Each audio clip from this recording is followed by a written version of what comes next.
starting down the hill at once. Rick was relieved to think that Elisabetta always followed his strict instructions and kept the doors bolted. A few sharp words would send the man packing. Rick's blood froze when the intruder raised the latch of the kitchen door, opened it, and went inside.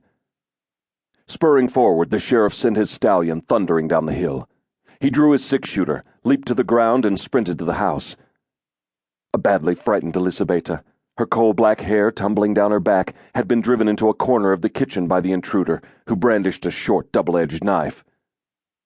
"You got no reason to be scared, lady," he said. "We'll have us some of that there supper, and after we have a mite of lovin', I'll be on my way." Rick burst into the room. "You picked the wrong house, mister," he said. The intruder grabbed Elisabetta, pulled her in front of him as a shield, and held the knife to her throat. "Maybe I did, and maybe I didn't," he replied insolently. "I charge you with breaking into my house and threatening my wife." In spite of his anger, Rick spoke coolly. "As sheriff of the valley, I demand your immediate surrender." "You ain't in charge now, I am," the intruder said. "Make one move and the woman dies." Rick had no intention of being bluffed, but at the same time he couldn't place Elisabetta in jeopardy. An icy chill in his eyes, he weighed the situation, and realizing that a kitchen chair was within easy reach, he hooked a foot around one of the legs and toppled it. The chair fell with a crash, and for an instant the intruder's attention was drawn to the chair. That instant was all Rick needed. He squeezed the trigger. His aim was unerring, and he drilled a hole in the man's forehead. The knife clattered to the floor, and the intruder, an unbelieving expression on his face, sank down slowly, a trickle of blood oozing from the wound. A white-faced, trembling Elisabetta raced to the safety of her husband's arms. Death was not new to her, and she herself had once been forced to kill the man who had used her in his own murderous schemes, but she was badly shaken by this encounter. "He can't hurt you now, honey," Rick said, soothingly. He held her tight, wishing he could protect her for all time from the unpleasant things in life.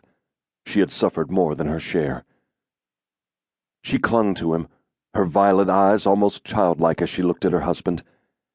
"It was my own fault. I didn't bolt the kitchen door." "Never mind now."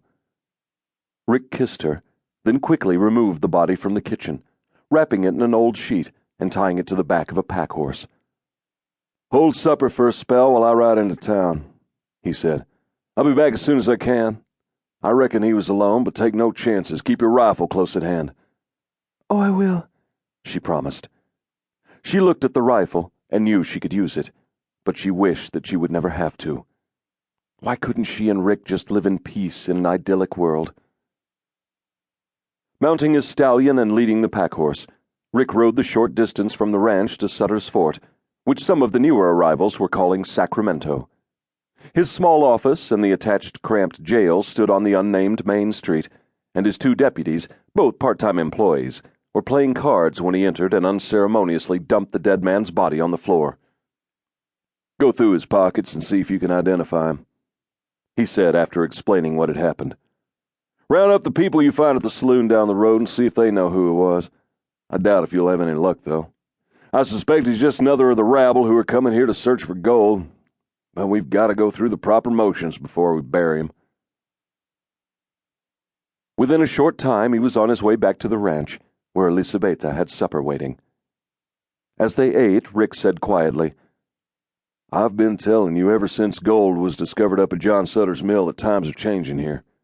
When we first came out here almost a year ago, there was no need to lock a door ever, day or night. But now the scum of the earth are being drawn to the area. Gold is a powerful magnet, a frightening magnet. Every day new trash are drifting into the valley. Just today I had to break up 2 fights, and the situation is going to grow worse." "I know I was wrong," Elisabetta said. "My only excuse, and it really isn't a good one, is that I've grown so accustomed to the way of life we've enjoyed here that I found it terribly hard to change." "I'm well aware of it, honey. And you aren't the only one. The Fosters down the main road lost their clock and most of their furniture the other day when they went to San Francisco without locking their windows. I'm trying to track down the thieves, but I think it unlikely I'll ever find them. There are dozens of idlers in the valley already, and every time